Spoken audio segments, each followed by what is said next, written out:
पहले बात अमेरिका में ट्रंप की उस बड़ी विक्ट्री की जिसकी हर तरफ प्रशंसा की जा रही है, बधाई दी जा रही है। प्रधानमंत्री नरेंद्र मोदी ने भी बधाई दी है डोनाल्ड ट्रंप को। उन्होंने कहा कि वैश्विक स्तर पर वैश्विक शांति के लिए साथ मिलकर काम करेंगे।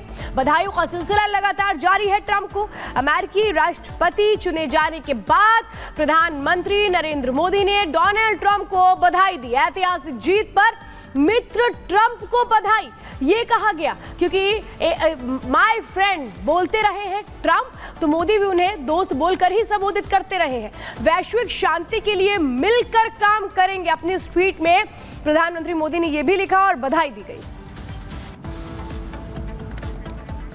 और अमेरिका के राष्ट्रपति के चुनाव में डोनाल्ड ट्रंप की जीत के बाद इजराइल में जबरदस्त जश्न का माहौल है। तस्वीर दिखाएंगे आपको इजराइल के एक टीवी चैनल की, जहां पर टीवी चैनल में ट्रंप की जीत के ऐलान के साथ ही जबरदस्त यहां पे जश्न मनाया गया। यहां तक कि गॉड ब्लेस अमेरिका के नारे भी लगाए गए। तो देखिए, जश्न का माहौल अमेरिका में तो है ही, ट्रंप समर्थकों में तो है ही, लेकिन ट्रंप की जीत के बाद इजराइल में भी जश्न का माहौल है। इजराइल के टीवी चैनल की तस्वीर दिखा रहे हैं आपको, जहां पर ट्रंप की जीत के बाद इजराइल के टीवी चैनल में जमकर नारेबाजी हुई, जश्न मनाया गया, खुशी का इजहार यहां पे किया गया और गॉड ब्लेस अमेरिका के नारे भी यहां पे लगाए गए। देखिए, ट्रंप की तस्वीर दिखा रहे हैं आपको हम, जो इजराइल टीवी चैनल में लगातार चर्चा का विषय बनी हुई थी। और जैसे ही जीत का ऐलान हुआ, वैसे ही जो तमाम पत्रकार थे इजराइल टीवी चैनल में काम करते हुए, उनकी ओर से यहां पर चेयर किया गया, जश्न मनाया गया, गॉड ब्लेस अमेरिका के नारे भी लगाए गए। तो देखिए, इजराइल को लेकर जिस तरीके से ट्रंप का रवैया रहा पूरे चुनाव प्रचार के दौरान, जिस तरीके से ट्रंप ने साथ खड़े होने की बात की, या फिर जिस तरीके से ट्रंप ने ईरान को लेकर जो सख्त रवैया अपनाया, उसके बाद इजराइल के टीवी चैनल में जो जश्न की तस्वीर दिखा रहे हैं आपको हम, तमाम पैनलिस्ट हैं टीवी चैनल में, एंकर्स हैं, लेकिन देखिए किस तरीके से जैसे ही खबर आती है ट्रंप की जीत की, वैसे ही वहां पे जो चाहे जर्नलिस्ट हो चाहे पैनलिस्ट हो, सभी वहां पे खुशी का इजहार करते हैं। श्वेता, बिल्कुल, और तस्वीरें देखिए, चीयर कर रहे हैं, उस बड़ी विक्ट्री को चीयर कर रहे हैं। इजराइल के जो न्यूज चैनल्स हैं, इजराइल की जो मीडिया है, वो चीयर कर रहे हैं। और ये तस्वीरें हैं इजराइल से जो निकल कर आई अमेरिका में ट्रंप की उस बड़ी जीत के साथ। तो इजराइल के टीवी चैनल की तस्वीर दिखा रहे हैं आपको, जहां पे कवरेज हो रही थी, लेकिन कवरेज के दौरान जैसी खबर आई कि ट्रंप ने ऐतिहासिक जीत हासिल की है, वैसे इजराइल के टीवी चैनल पर जश्न मनाया गया। यहाँ पे जश्न का माहौल देख रहे हैं आप, खुशी यहाँ पर जाहिर की गई, साथ ही साथ यहाँ पे गॉड ब्लेस अमेरिका भी कहा गया तमाम पत्रकारों की ओर से, पैनलिस्टों की ओर से।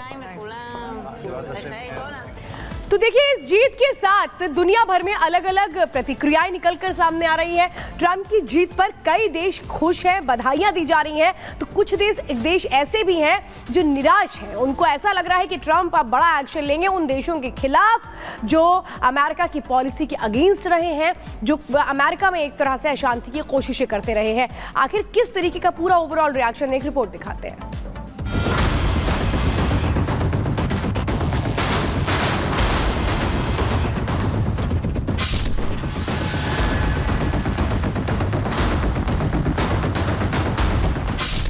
तमाम सर्वे रिपोर्ट्स और डेमोक्रेटिक पार्टी की कोशिशों को धक्का देते हुए ट्रंप एक बार फिर व्हाइट हाउस में गृह प्रवेश करने वाले हैं। बेशक सुपर पावर अमेरिका में हुए सत्ता परिवर्तन का असर पूरी दुनिया पर पड़ना निश्चित है। कई देश ऐसे कतार में हैं जिन्हें ट्रंप की कामयाबी मुंह चिढ़ा रही होगी, लेकिन ट्रंप के ताकतवर होने का सबसे ज्यादा फर्क अगर किसी को पड़ेगा तो वो यूक्रेन होगा, क्योंकि ट्रंप चुनाव प्रचार के दौरान ये कहते आ रहे हैं अगर वो अमेरिका के राष्ट्रपति बने तो वो सबसे पहले रूस और यूक्रेन के बीच चल रहे युद्ध को रुकवाएंगे। So we have a very good relationship, and I also have a very good relationship, as you know, with President Putin. And I think if we win, I think we're going to get it resolved very quickly. I really think we're going to get it resolved. I hope we have more good relations. We're going to have. Oh, I see. Yeah, but you know, it takes two to tango. Donald Trump का ये अंदाज बताने के लिए काफी है कि वो रूस यूक्रेन जंग को लेकर क्या सोचते हैं। आपको बताएं कि अमेरिका के पूर्व राष्ट्रपति डोनाल्ड ट्रंप इस बार राष्ट्रपति चुनाव में जनता के सामने रूस यूक्रेन के मुद्दे को जोर शोर से उठाया।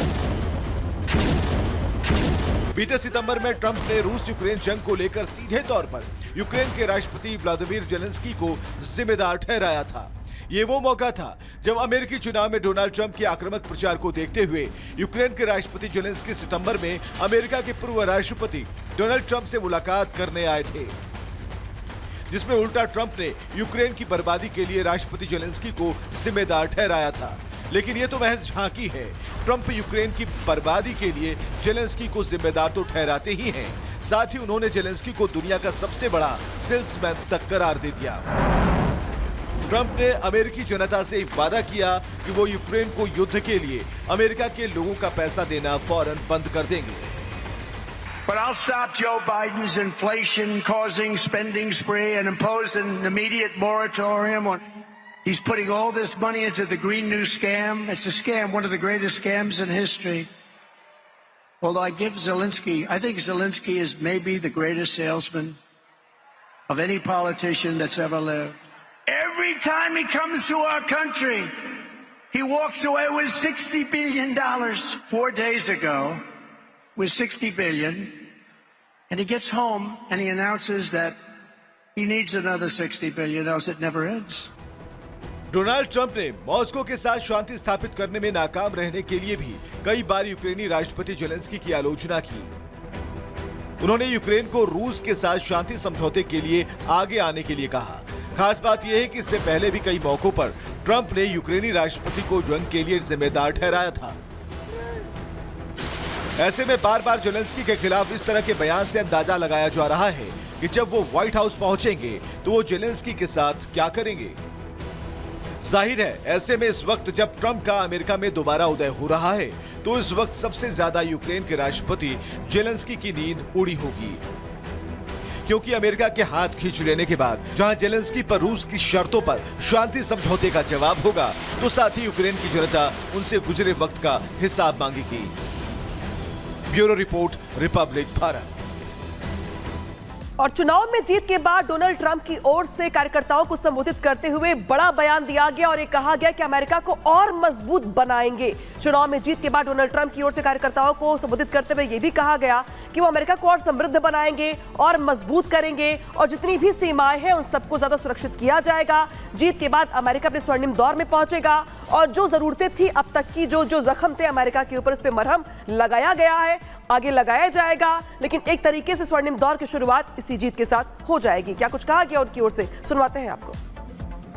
One is strong and powerful military, and ideally we don't have to use it. You know, we had no wars. 4 years we had no wars, except we defeated ISIS. We defeated ISIS in record time, but we had no wars. They said, he will start a war. I'm not going to start a war. It's a political victory that our country has never seen before, nothing like this. I want to thank the American people for the extraordinary honor of being elected your 47th president and your 45th president. And every citizen, I will fight for you, for your family, and your future. Every single day I will be fighting for you, and with every breath in my body, I will not rest until we have delivered the strong, safe, and prosperous America that our children deserve and that you deserve. This will truly be the golden age of America. That's what we have to have.